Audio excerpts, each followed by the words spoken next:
manner. So today's topic is going to be exploring the Selinexor STOMP trial. With Dr. Chakraborty, we're going to examine this study to understand the answers to the following questions, such as why would we test Selinexor with so many different myeloma treatments? Why so many arms within a trial? What are we looking to discover, and how soon can we get the results, or do we already have results? And how can patients enroll in the trial? Who qualifies for the clinical trials, and why should they join? Dr. Chakraborty has also prepared a lot of other information that he's going to be sharing with us today on this subject, and I am really looking forward to his presentation. It is now my pleasure to introduce him to you. Raj Chakraborty is an assistant professor at of medicine at the Columbia University Irvine Medical Center in the Division of Hematology Oncology. After receiving his medical degree from University of Delhi, India, he completed his residency in internal medicine at Icahn School of Medicine at Mount Sinai Queens Hospital Center. Subsequently, he spent 3 years as a clinical researcher in plasma cell disorders at the Mayo Clinic, Rochester, followed by fellowship in the hematology oncology at the Cleveland Clinic. Dr. Chakraborty cares primarily for patients with plasma cell disorders, including multiple myeloma, amyloidosis, MGUS, POMES syndrome, and Waldenstrom's macroglobulinemia. His research interests include clinical trials, so we're glad to hear he's talking to us today about his passion, and outcome research in plasma cell disorders. With that being said, Dr. Chakraborty, I will turn the time over to you. Thank you so much for being here today. Thank you, Audrey, for the kind introduction. It's really a pleasure, speaking on this platform, and a pleasure connecting with, patients with multiple myeloma. And, thank you for the invitation, and thanks for the kind introduction. So I think we will go ahead because, the presentation is, I hope I'll be able to finish in 15 minutes, but, feel free to ask questions in between. And yeah, no, that's you take your time, and that's just what we had put earlier. So we're flexible. Yeah, and I want it to be interactive. So if anybody has any questions, feel free to interrupt me. And so I'll go ahead and share my screen, and I think we'll get started.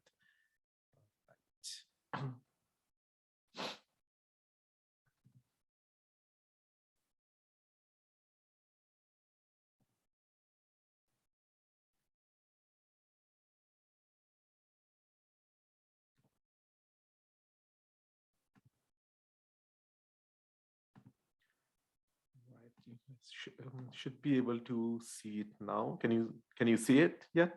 Yes, Audrey? We can see you as well in the okay sounds good.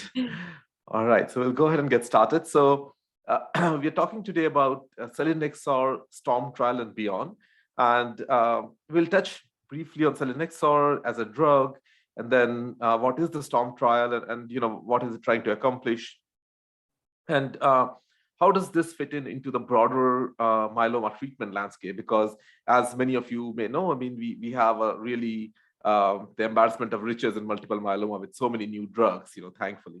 So how does it really fit into the big picture?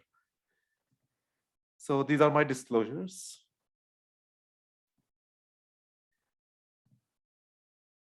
Well, first, talk about Selinexor as a drug. How does it work? So we have heard a lot about the mechanism of action of Selinexor, and the reason why we as a myeloma community are excited.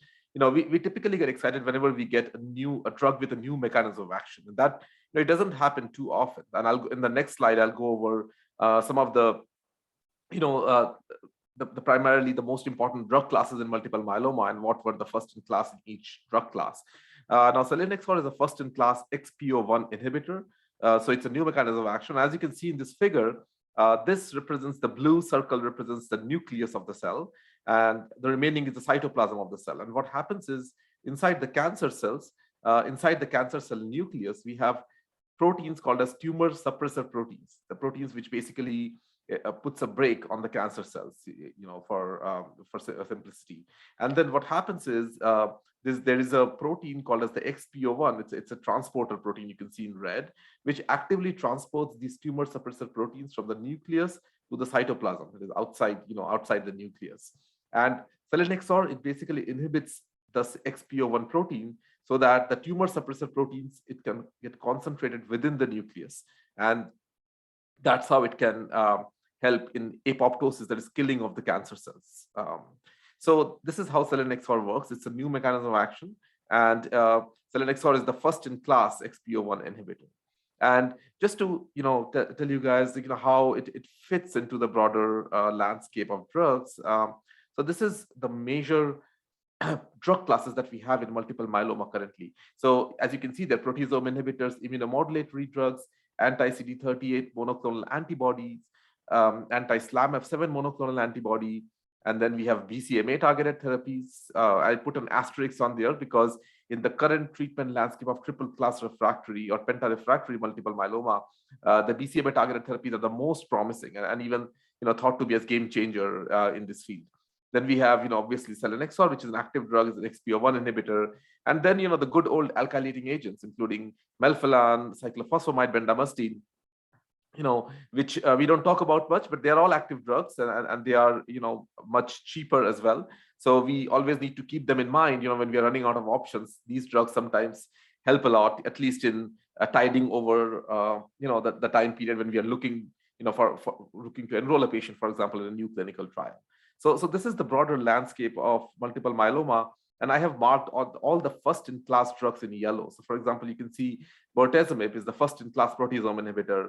Thalidomide actually is the first-in-class immunomodulatory drug, but lenalidomide is, for all practical purposes, this is the one that we have been using most commonly because of the neurotoxicity or neuropathy with thalidomide. Then we have daratumumab, the first-in-class anti-CD38 monoclonal antibody. Now we have isatuximab as well.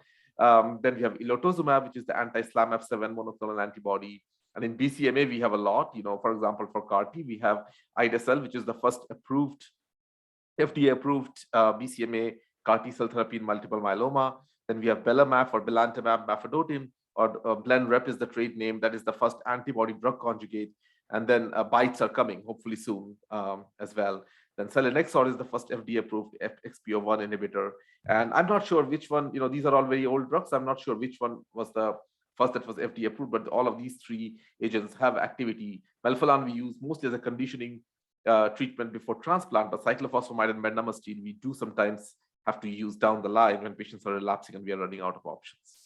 Dr. Chakraborty, do you mind taking a couple minutes to say the brand names of those first drugs that you mentioned, just in case our newly diagnosed patients are not familiar? Yeah, sure. Yeah, I should have actually written the brand names in bracket. I'm sorry. No, it's okay. Yeah, so the bortezomib is Velcade, which is very, I'm sure most of you are very familiar with the name. Then for IMiD, is lenalidomide Revlimid, which, is a pill, and many of you may be familiar. It's also the maintenance treatment that's used after transplant. Then daratumumab is the Darzalex for anti-CD38 antibody. Isatuximab is Sarclisa. Then ilotuzumab is Emplicity. And then ide-cel is basically, the generic name is much longer. It's the shortened form of the generic name, but the brand name is Abecma. And Cilta-cel is the brand new CAR-T, which was just approved, I think, about a month ago, and it's Carvykti is the brand name. Then belamaf is again the shortened form of generic name, and Blenrep is the trade. Selinexor, as you know, and then we are talking about it today. And then cyclophosphamide is Cytoxan.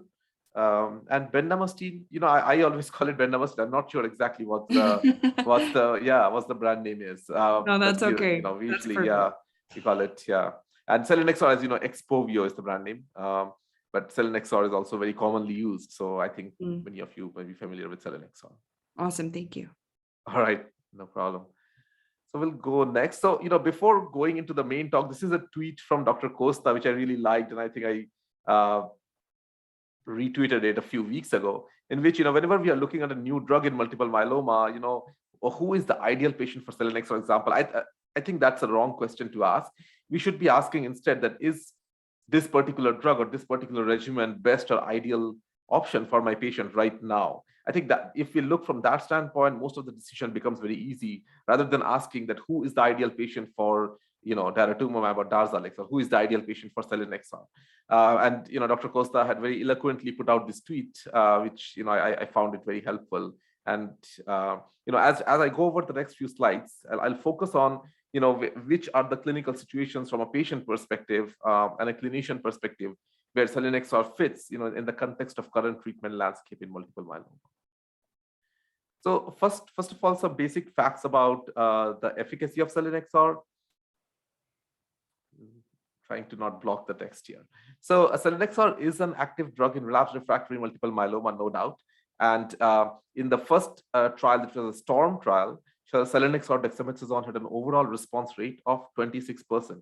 26% doesn't seem like a lot, but in this setting, for example, when Darzalex, which we consider as a game changer, was first tested in a multi-refractory patient population, the response rate was approximately 30 to 35%.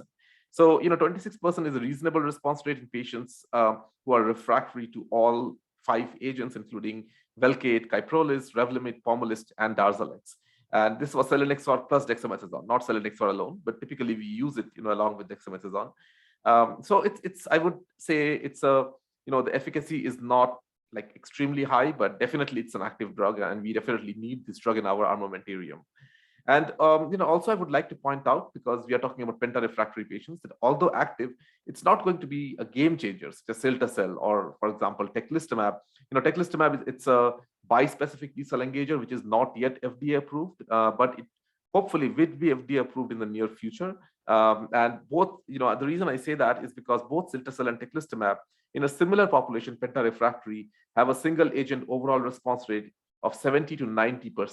So you can see, how high the single agent response rate is. It's always important to look at the numbers in perspective of what else is available, in the field, and because we want to obviously pick the best therapy for our patients. Now, in real world, selinexor is rarely used as a single agent, as like for more like most anti-myeloma agents. I think the future of selinexor will likely be in 3-drug or 4-drug combination therapies. And this response rate of 26% that I quoted here was, you can say, it's a single agent with selinexor plus dexamethasone. But definitely this will be higher when selinexor is used in a 3-drug combination or 4-drug combination, which is how it is being used mostly in the real world right now.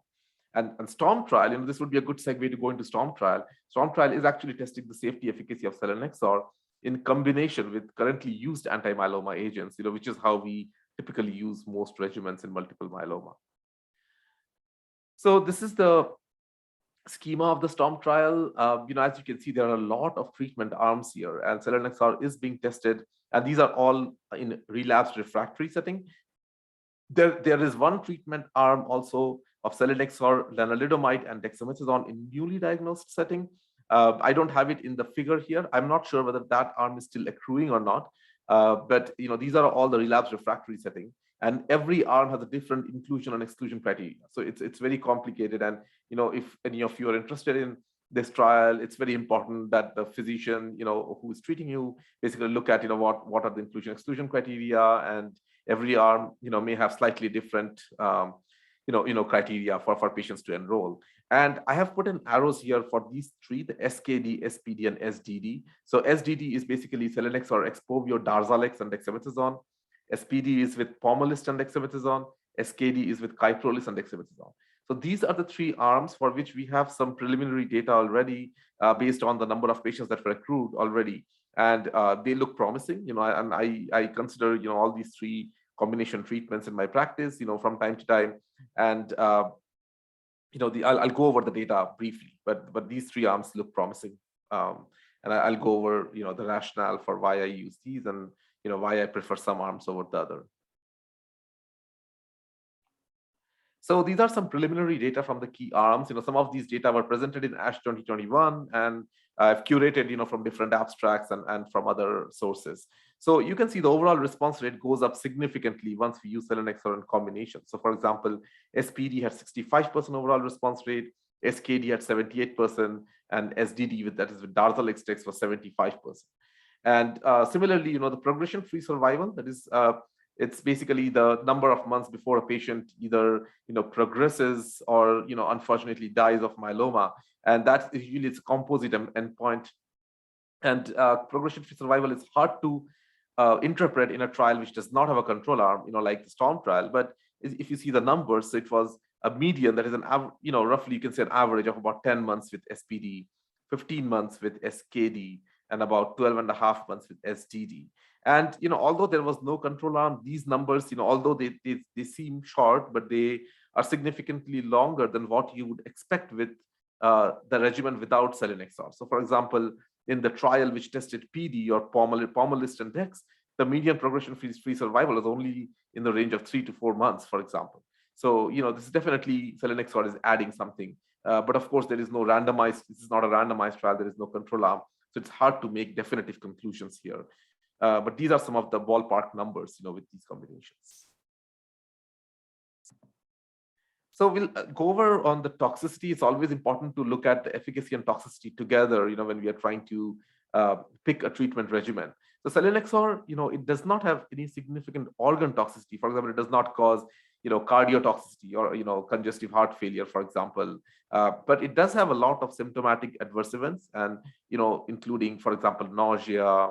And I'll go over the individual, symptomatic adverse events. And as you guys, well know that if you have symptomatic adverse events, that can impact your quality of life. So, for example, if you have a lot of diarrhea or nausea or poor appetite, that does impact quality of life. Whereas if a side effect of low blood count, for example, low platelet count or low white blood cell count, it may be alarming to the physician, but most of you will not feel it, that the blood count is low. But if you have nausea, that's usually very, distressing to most patients, and that requires, very prompt attention and treatment. So basically, if what we have learned so far in treating patients with selinexor is that if supportive care measures are not instituted properly, then it can lead to significant decline in quality of life. And as you can see, so this is the quality of life data. This table is shows quality of life data from the initial selinexor trial, when we were still learning at that time. So the anti-nausea management was probably not as good as it is right now that we know that selinexor causes nausea. And as you can see here, if you home in on this third column, that what percentage of patients had a decline in quality of life. So by cycle 2, on cycle 3, about a third of patients had decline in quality of life. So that's quite a significant number. And that tells you that if there's prompt attention is not given to supportive care, then it can lead to decrease in quality of life of patients. And dose intensity and frequency is very important with selinexor. And right now we have learned that it's typically 60 milligram once weekly is likely going to be the sweet spot for delivering selinexor in the real world. And even in STOMP trial, for example, I know off the top of my head that the SPD arm had 60 milligram once weekly, and that was very, very tolerable as long as patients got adequate anti-nausea management, for example. And if dosed properly with close attention to supportive care, then patients can stay on the drug much longer. And many investigators, for example, at Mount Sinai, who have a lot of experience treating patients with selinexor, they have attested to the fact that, as long as the nursing team and overall infrastructure for supportive care is robust, patients can stay on the drug longer. And those patients also did much better, if they stayed on the drug long. So supportive care is very, very important. So if you're considering starting selinexor or going on a selinexor clinical trial, it's very important to talk to your physician about what kind of supportive care regimen will be there, especially in the first 1 to 2 months, when the side effects tend to be a lot, and then slowly it eases off after that. Some brief additional facts about toxicity. So these are some of the specific toxicities that anybody starting selinexor should be at least aware of, regarding what to expect and how to mitigate them. So nausea and or vomiting, especially I would say nausea. And we have seen that when we use the anti-nausea meds preemptively, not waiting for the nausea to happen, but even starting it, before, starting on the day of starting selinexor, like preemptively before the patients have nausea, then we can really ease the side effect of these of this medication. And I've seen that in my practice a lot. Initially when I was just starting to use selinexor, I would see a lot of nausea. And now that I'm using more and more, anti-nausea medicines preemptively, I rarely see nausea. And even in patients before and after, that if a patient did not get the anti-nausea medicine in one cycle and got in another cycle, they tell me the difference that once they get it preemptively, the nausea almost never happens. And similarly is the fatigue, is also another side effect, which, for which we can use stimulants, for example, methylphenidate. Then poor appetite can happen, leading to weight loss sometime. So we, consider getting a nutritional supplement. For example, Megace, talk to your physician about seeing a nutritionist. And another side effect, which can happen is asthenia, which basically means overwhelming physical weakness. So, for example, some patients can say that they don't feel like getting out of bed or doing anything. It's similar to fatigue, but it's, I would say, a more like profound fatigue, or asthenia. And that usually, once we decrease the dose of the drug or change it from twice weekly to once weekly, that usually gets better. But these are all, as you can see, symptomatic side effects. They weren't, it's not like no, not any organ toxicity, but they are severe enough that it can impact the quality of life, and very important for patients to know about it.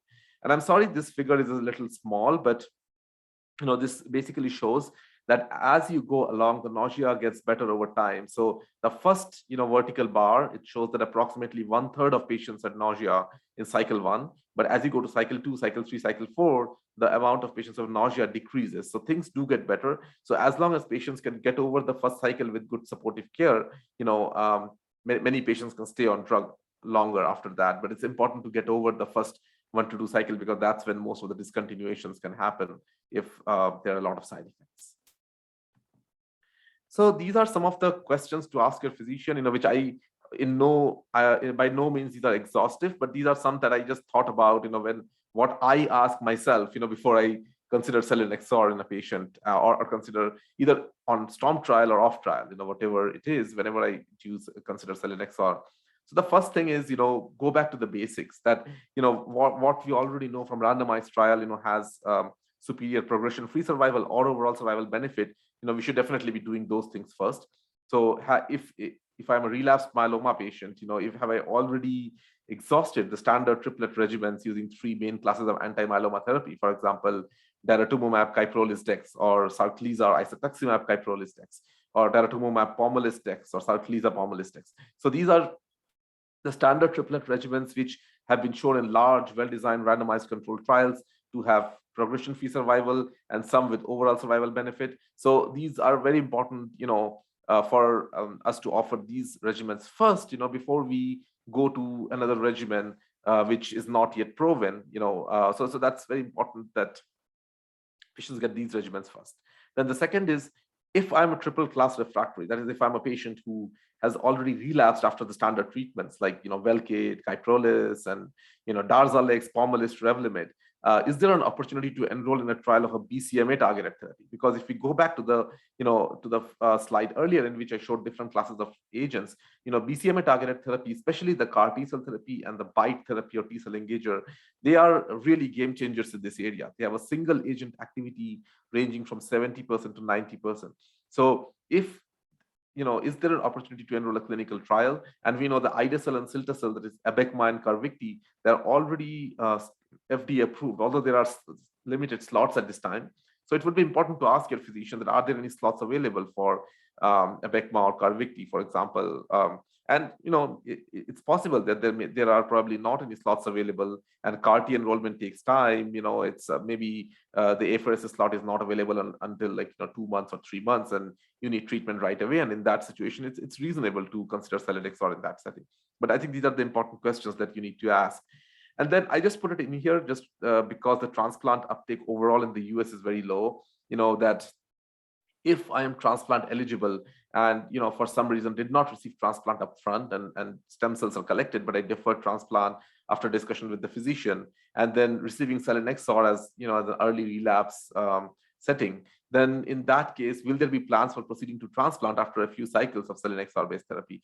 That's very important, because most of the trials which have compared transplant versus not, they've all compared early transplant versus late transplant, not transplant versus no transplant. So if you did not receive early transplant, no matter what regimen you receive as a second line, it's always important to consider receiving that the transplant is going to be a very good option for you to receive as a relapse, in the first relapse or maybe the second relapse. There is not much data down the line, so there is not much data on transplant in, for example, third, fourth, fifth relapse, but in early relapse, definitely there is robust data from randomized controlled trial that in patients who did not receive transplant early upfront, they should definitely receive transplant in early relapse.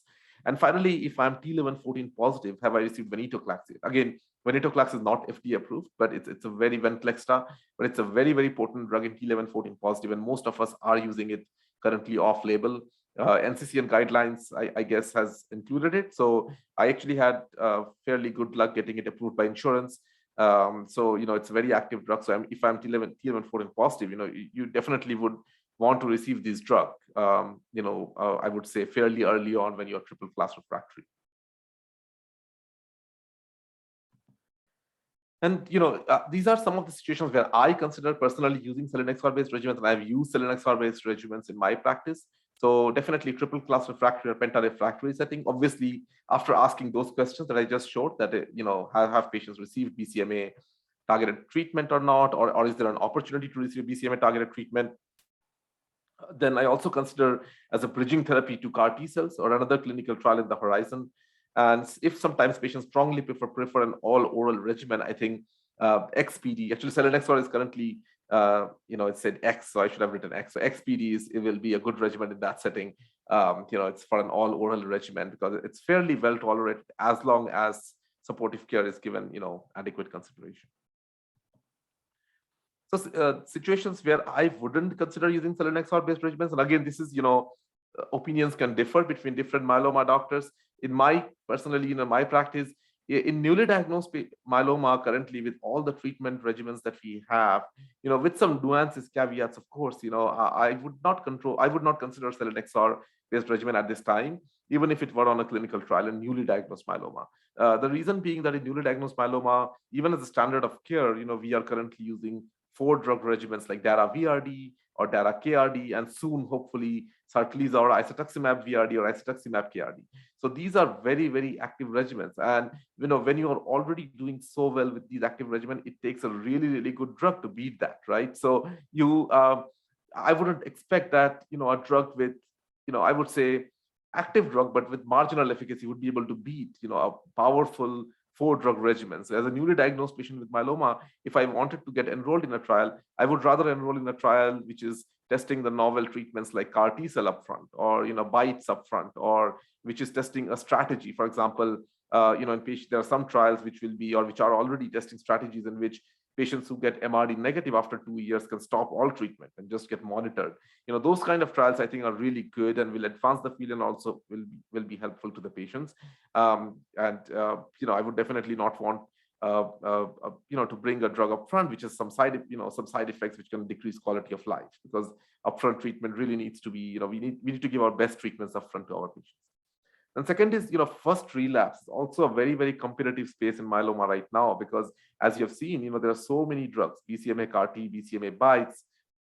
So except in rare circumstances, for example, patients who are relapsing on a 2-drug or a 3-drug regimen and need some bridging to get to CAR T, it's very hard to consider, Selinexor-based regimens in this setting. And I'll go over some sample scenarios. And that's why, I mostly consider Selinexor in the second relapse and beyond. That is, by that time, patients are already triple class refractory or penta-refractory. And finally, I would say that when we were going over the arms of the STOMP trial, I would have low enthusiasm combining Selinexor with another drug which has marginal or modest efficacy. So what do I mean by that? So, what happens when we are trying to combine 2 drugs in myeloma, we are looking for synergy, biologically, and then we are also looking for, clinical activity and also want to make sure that there are no overlapping toxicities, for example. So elotuzumab or Emplicity, it's an active drug, when in combination with IMiDs, but it does not have a lot of single agent activity by itself, and similar to that is the Nilnaro or Ixazomib, which also it has single agent activity, but it's a fairly modest drug. So when we are combining one marginal drug with another marginal drug, it's very unlikely the efficacy is going to be too high. On the other hand, Pomalyst or Kyprolis or Darzalex, they're very active drugs. And when I'm combining Selinexor or Expovio with them, I expect the activity to be much more. So this is my personal opinion, that I have a low enthusiasm combining 2 marginal drugs. I would either combine 2 very active drugs or 1 marginal drug and 1 very robust drug.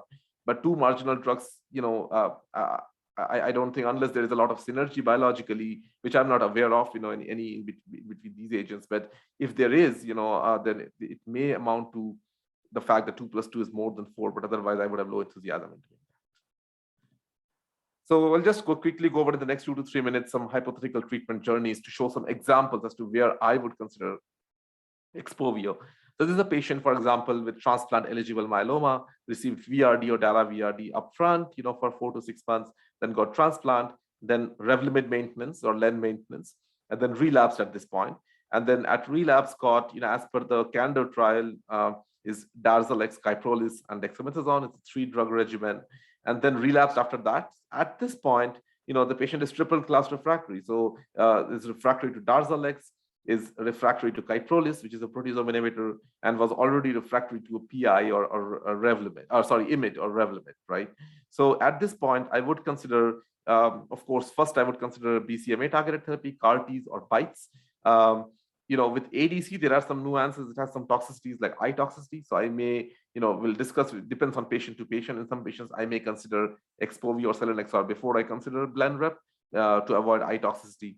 And in these patients, if they are for some reason not eligible for CAR-T or CAR-T is not available, a slot is not available, then definitely I would consider, STOMP trial. And XPD would be a good option in this patient because they have never seen Pomalyst and they are not refractory to Pomalyst. So they will get a new drug and Expovio, which is a new mechanism of action. So this is the patient in which I think Expovio, Pomalyst, and Dex, which is the all oral regimen, and would be very reasonable. Also, if let's say if this patient was frail and was not a candidate for CAR T cell therapy, because CAR T cell therapy also has significant toxicities, then doing this all oral drug regimen would be very reasonable.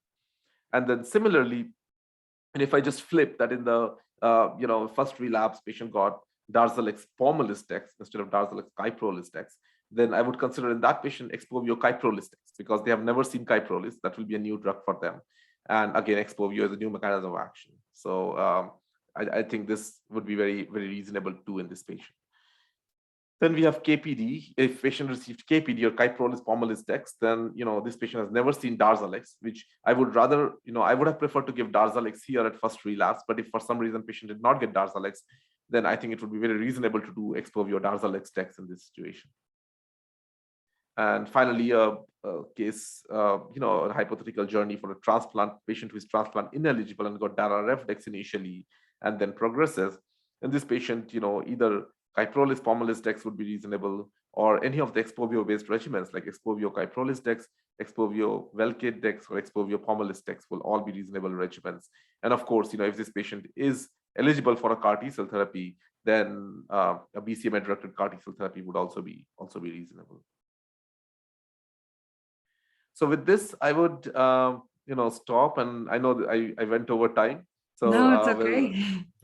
We'll go over the questions, and I want to acknowledge all our patients and all our team members at the Columbia Myeloma Amyloidosis Program. So with that, I would like to stop and open for questions. Awesome. Thank you so much.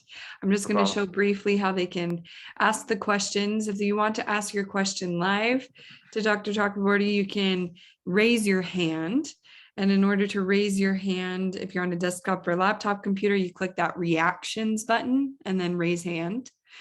Then if you're on a tablet or a mobile phone, you can click the more button, the 3 vertical dots that say, no, horizontal dots that say more, and then click raise hand. Or you can simply enter your question into the chat. I'll keep that up for just a little bit longer as I ask you a couple questions to get us started. So let's talk about recruiting. Is the STOMP trial still recruiting? Are there certain arms that are closed and others that are opened? What's that like? And then how would a patient, you mentioned they could talk to their physician if they were interested in joining? Yeah, so it is still open, but the slots, we like every week or every other week, we get data from the sponsor whether which slots are open, for which particular arm. So the slots are being open. I think not all the arms are currently open. So each arm is, open or closed, and then that basically varies. So I'm not sure as of this date, like today, which arms are open. But I know that a couple of weeks ago, because we have the STOMP trial open at our center, most of they did not have any new slots. But then if we have a potential patient, then they were going to look into it. So it's basically, as long the trial is open, yes. And if you are considering this, then definitely once your physician and the patient talks and they're considering this, the next step would be to reach out to the sponsor to see which arms are open, because every arm has a different inclusion exclusion criteria, so right. Yeah, so that makes it a little bit complicated. and not all arms are currently open. Some of the arms have, I think, to my knowledge, already finished accrual. Okay, awesome. Yeah. Thank you.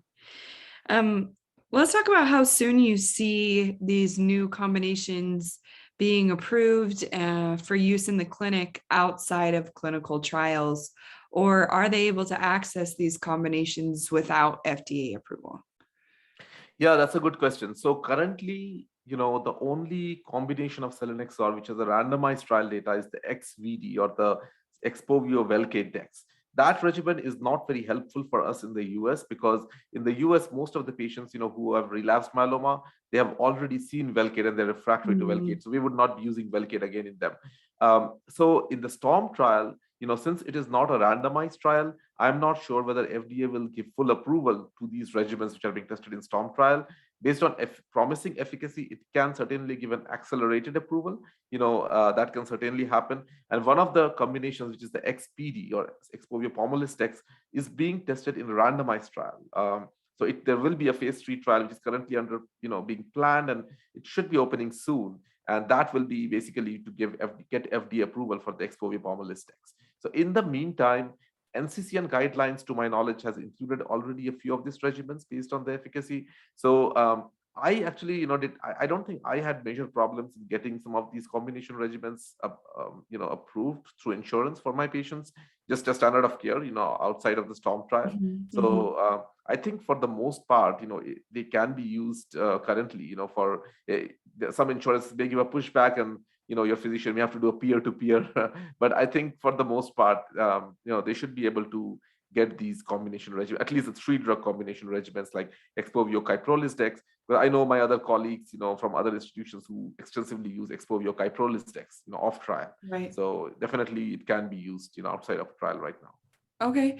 And then talk to me about phase 2 to phase 3. Are all of the arms going to eventually be in a phase 3 trial, or only the most successful ones going to be moved to phase 3? What's the plan there overall? I think only the most successful ones, because phase 3 trials, they cost a lot of money and there are so many arms. I don't think it will be so definitely I know Expovio Pomalyst Dex is already, the phase 3 trial is about to open. It will be a head-to-head comparison of Expovio Pomalyst Dex to Emplicity Pomalyst Dex. That would be the control arm in that. And it's a good trial. It's a 3-drug versus 3-drug trial. Which is interesting though, because you said Emplicity wasn't one of the major players, so you wouldn't personally combine the two, right? No, but they are not combining the two. It's the experimental arm is Expovio Pomalyst Dex, and the control arm is Emplicity Pomalyst Dex. Oh, okay. They're So it's not combining Emplicity versus, okay, that makes more sense. They're not combining Expovio because Emplicity and Pomalyst has synergy. So although Emplicity by itself is not a very active drug, but that combination is fairly active, Emplicity and Pomalyst. So I think it's a reasonable trial. And that to my knowledge, that is the only arm which is going to phase 3 right now. If I have to, in my opinion, Expovio Kyprolis Dex is probably also very active. So that would be the other arm that if I have to put money, I would put money in that arm. That's a very active regimen. I think one of the most active Expovio regimens, and also Expovio Darzalex Dex, daratumumab Dex. But the problem is that many of these patients already are Darzalex refractory or Darzalex exposed by the time they are there. So that regimen, but Expovio Kyprolis Dex definitely would be my second best option. Would you recommend, sorry, I'm asking all the questions. Anybody can type in your questions, but I just find this so fascinating. Would you recommend then Expovio Darzalex Dex for those who are in their first relapse who didn't see Darzalex in their induction therapy? So who did not see Darzalex induction therapy and first relapse, I would rather use Darzalex in combination with either Kyprolis or Pomalyst before going to Selinexor, because those are the regimens which have been shown in phase 3 trial to improve few of them overall survival and all of them progression-free survival. So, I always like to do the tried and tested first, before going to something which is going to be experimental. So I would, in first relapse, I would still use Darzalex Kyprolis Dex or Darzalex Pom Dex. And a second relapse, I think it would be reasonable to use Expovio with the partner that they haven't seen before. So if they use Darzalex Kyprolis Dex, then Expovio Pom Dex would be a good option, a second relapse. Yeah, that makes sense. Thank you. Is there any kidney involvement or kidney issues with Expovio? To my knowledge, no kidney issues as such, but it can cause low sodium level. So that is important to watch out. So in Expovio, although it's an oral drug in the first month, I usually like to bring my patients, every week or every other week, at least in the first 1 to 2 months, to do the, check the sodium level to see if they're having nausea, fatigue, and things like that. But to my knowledge, it does not cause nephrotoxicity or kidney toxicity or anything like that. Okay. Do you recommend off the bat that they see? I know you said that that's an option to see a nutritionist, but I've just heard with Expovio, the risk of anorexia and no appetite is so high. Would you recommend a nutritionist like right off the bat for those patients that are being recommended Expovio? Yes, if somebody has a good body mass index and overall has a good appetite at baseline, then maybe not at right off the bat. But if somebody is already frail coming in, has a BMI of 18 or 19, then definitely I would have them see nutritionist right off the bat before starting Expovio. Whereas on the other hand, if somebody is overall has a good BMI, has a good appetite, and younger patients, then I probably wouldn't. So it depends on patient to patient. Okay, awesome. Yeah. We're going to switch gears a little bit because I have some patients with questions about other medications. So if you feel comfortable answering these questions, Sure. one of the questions is a question that I think a lot of people have. This patient is currently in complete response, getting an MRD test, and is wondering if that MRD test is negative, how long should they stay on maintenance therapy? You mentioned it earlier. It's one of those things that's being tested in clinical trials. I think everybody would love to give up their maintenance therapy. What's give us your insight on this complicated topic? Yeah, so this is very, as you said, it's a very controversial topic right now. So I will say, what I think. So basically, in patients who got induction therapy with VRD or Dara VRD and then got transplant and then is on Revlimid maintenance, which is typically what we are doing right now. In those patients, I typically do not rock the boat for 2 years because 2 years of Revlimid is the basic minimum that they have to receive. 2 years of Revlimid maintenance after transplant, because even all the European trials, some of them had 1 year, some of them had 2 years of Revlimid maintenance. So I do not rock the boat for 2 years. But after 2 years, I do check MRD once a year, for the first 3 to 4 years. So after 2 years, let's say their 2-year time point MRD is negative, and then a 3-year time point MRD is again negative. Then I have a discussion with them that if they really want to stop and if they're having some side effect, I consider a treatment break at that point. But before 2 years, I definitely do not rock the boat because there is no data, and we could be harming patients by stopping prematurely because Revlimid does have overall survival benefit. Right. Yeah. Okay, interesting. Does the risk, this is not their question, this is my question. Does the risk of secondary cancers increase after 2 years on Revlimid maintenance? Yeah, so we don't know about that how long, whether it clearly increases after 2 years or not. Because of the increased risk of secondary cancers, I think one of the European trials had an abbreviated course of 2 years. I think it probably does. I mean, because we have this smoldering myeloma trial, with Revlimid versus placebo or observation that was recently published. And in that trial, the median duration of Revlimid was roughly around 2 years. And they did not actually see a lot of secondary, AML, MDS. But again, that's a small trial, so we cannot make too much out of it. But I mean, I would think that the longer you give it, the chance of secondary malignancies may increase. But overall, I don't think that should be the sole reason to stop it because, studies, the large meta-analysis has clearly shown that despite having the secondary malignancies, the Revlimid clearly had a survival benefit because the risk of death from myeloma was decreased significantly, that kind of overcome the risk of, secondary malignancies at a population level. Of course, for an individual patient, it's hard to predict, what will happen. For an individual patient, it's we don't know, but at a population level, the risk of myeloma is higher than the risk of secondary malignancies. Risk of dying from myeloma is higher than the risk of dying from. Awesome. We have a question here that says if Darzalex and POM combination has stopped working, will Expovio with Darzalex or Expovio with POMList work? Or because they're refractory to those, will the use of... Yeah, so from what I understand, Darzalex and POM stopped working, but then Expovio and POMList worked in that patient, or no, they're wondering. They're just wondering about their rate of success, because we've seen that Expovio has some synergy as well with other drugs. Yeah. So if Darzalex and POM has stopped working, then one of the normal conventional wisdom in oncology is when something stops working, we usually like to switch class to new mechanism of action.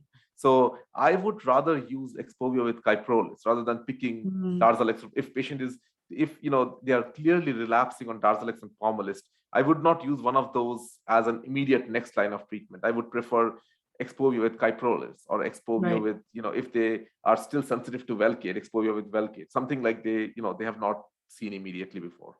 Yeah, that makes sense. Steve, do you want to unmute yourself and ask your question? Sure will. Okay, thank you. Thank you, doctor. I have a little different type of question for you. Sure. I have a very aggressive multiple myeloma and plasma cell leukemia, and I'm the most incredibly successful treatment. It's been almost a year and a half. I mean, I went through chemo and then a stem cell transplant and chemo, and I'm totally MRD negative and I'm fine. And okay, good. Put your therapist hat on for a second. I'm in June gonna go and they're gonna retest me for everything. And a year and a half in my particular disease is, I don't know, it may stop working. We're not sure. So anyway, put your therapist hat on. How do you handle the fear and the apprehension and all this stuff that I'm beginning to feel, and I can't get that June appointment out of my mind? It's not good for me. It's not good for my health. But what advice do you give your patients who are scared to take the test, even though I'm fine? Thank you. Yeah, no, thanks for the question. Yeah, it's a very, so, if I understand correctly, so you said you had plasma cell leukemia and you got initial treatment, bone marrow transplant, and then I'm assuming that you are currently on some kind of maintenance treatment, correct? Yes, I am. I had multiple myeloma and plasma cell leukemia. That's what I had was the diagnosis. I'm fine now, but yeah. And you were MRD negative at one time point already, right? Yes, total remission, and I'm on maintenance, no side effects anytime for the year and a half, like zero. I'm fine. Yeah. So I mean, I don't want to jinx it, but I must say that you responded really well, for somebody with plasma cell leukemia to be MRD negative, after the initial treatment. So, thank God for that. I'm hoping that, the 1.5 year evaluation also comes out good. I mean, the most important thing that, is that you are feeling okay, right? You're not having any new symptoms. You're not having any new fatigue or, I'm 81 years. I'm 81 years old. I'm just a typical old geezer. That's it. Yeah. So yeah, I mean, I would say that, I know it's always, whenever you get retested, it's always, a source of worry. But the good thing is that it's almost 1 year after transplant. Is already more than a year, as you said, and you have not relapsed. That's a good thing. Typically, we know that the relapses that happen in the first, some studies have shown in the first 12 months, some studies have shown in the first 18 months. Those are usually, very aggressive relapses. So, I'm hoping that, your 1.5 year evaluation will be okay. But I totally understand, the worry and of course. Yeah. And something too, Steve, to be said is you're continuing to educate. Thank you very much. Yeah, no problem. Yeah, you're continuing to educate yourself and be proactive in your care. And so, no matter what those results are, I mean, obviously we're hoping for the best results, but if you get to the appointment and there's, less than fair results, you're a proactive patient, you're educated, you're well versed in your care as well as your wife. So you guys will be able to work together to find the next best treatment for you, which is, steps ahead of where some patients are and exactly where we want all patients to be. So. Yeah, and that's what, I think I wanted to add also that, given all the new treatments that are available, I hope that you don't need them, in the near future. But if you were, we have a lot of new treatments, including the CAR T cell, 2 CAR T cells which are already approved. So there are a lot of options. So it's definitely the good thing is, as Audrey said, that you are already proactive. So, I'm sure you will reach out to the right people and, get treated early. Yeah. All right, Dr. Chakraborty, we have a question that says, RGCC tests, are they helping as guidance in the treatment? Are you aware of these tests? What test is this? RGCC. I just Googled it. I'm not aware unless I may be aware of the full name, but this acronym doesn't seem familiar to me. Okay, yeah. Me neither, but it's something that I can look into. It's not something that I'm Yeah. familiar with. Is it some kind of gene expression profiling? It's a Because there Greek, are it's a Greek test. It says, RGCC test. yeah, it says Oh, DNA and RNA. okay. Yeah, I mean, I definitely it's not ready for prime time. It may be part of a still research, but it's definitely not ready for prime time to make any treatment decisions because it's not an FDA approved test, but yeah, it Right. may be available as a part of the research. Interesting. I love when patients bring new stuff to my attention. Let's talk a little bit more about Selinexor before we have to leave today. We talked a little bit about Biologic Synergy.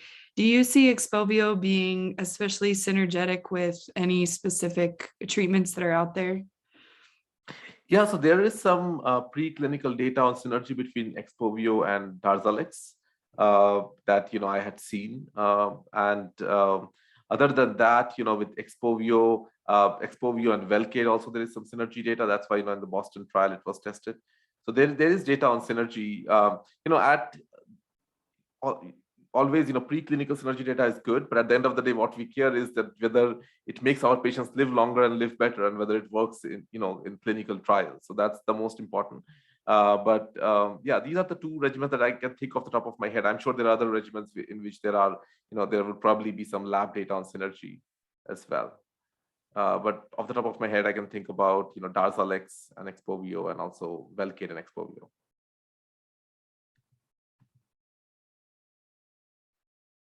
I think Audrey may have froze her video.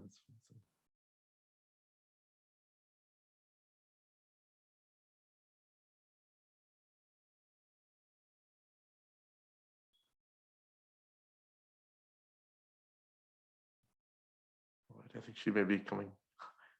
Hi, sorry. Okay. No. Yeah, you froze, I think. So yeah, that's okay. Yeah, I don't know what just happened, but luckily we're at the end of the session. Yeah. So. Okay, awesome. Thanks for holding on for me, guys. Thank you, Dr. Chakraborty, for sharing this time and knowledge with us today. I really do appreciate just pulling everything together after my computer kind of freaked out. I really do appreciate the time that you took in preparing for it, and also the time in sharing with us today. I really No do problem. appreciate it. We're going to end the session with just a couple of outro announcements, unless you have any closing remarks, Dr. Chakraborty. I think no, pretty much everything I've said. The only thing I would say is again, for every, the things that I have said, for every patient situation may be different. So you definitely have to talk to your physician, about what clinical trial is the best for you. And also another thing is, just because it's a clinical trial, we definitely want our patients to, be enrolled in novel clinical trials, innovative clinical trials, but just because there's a clinical trial, it doesn't mean that is always the best treatment. Sometimes there could be standard of care treatment, which could be better than, the clinical trial also. So I think it's a very individualized decision that you have to make with your physician at every step of the way. Yeah, very good point. Thank you so much for sharing that. All right, we'll finish with those outro announcements, as I mentioned. This group meets once a quarter, so 4 times a year. Our next meeting is going to be in August, and we are going to be discussing another clinical trial testing Selinexor at MD Anderson in Houston, and that trial is called Selinexor with multiple standard chemotherapy or immunotherapy regimens in treating patients with advanced malignancies. So more details to come soon about that event, and you will be notified when it's open for registration. You may be interested in other Myeloma Crowd community events we have upcoming. Tomorrow at 7 p.m. is our HealthTree Moves for Myeloma chapter. We're going to be hearing from a physical therapist about rehab exercises when facing injuries or pain related to cancer. On the 7th at 1 p.m. Eastern is our non-secretory myeloma community chapter. We'll be talking about how to accelerate research for non-secretory myeloma patients with HealthTree Cure Hub. And then on the 12th at 1 p.m. Eastern is our minimal residual disease chapter. So we touched on minimal residual disease a little bit today. We'll be able to talk more about how often should you receive this MRD testing while in remission. The link to sign up for any of those events and even more events I haven't mentioned is found at the bottom of the slide and will be sent out in the follow-up email within 48 hours of the event's conclusion. As always, I'd like to thank our sponsors without whom this would not be possible: Bristol Myers Squibb, GSK, Genentech, Janssen Oncology, and AbbVie. And thank you to each of you for helping us build a strong myeloma crowd community. Thanks for taking the time out of your evening to be here. I appreciate you and hope that you have a great rest of your day. Thank you, everyone. Thanks so much. Great meeting. Thank you, Audrey. Thank you. Take care. Thank you all.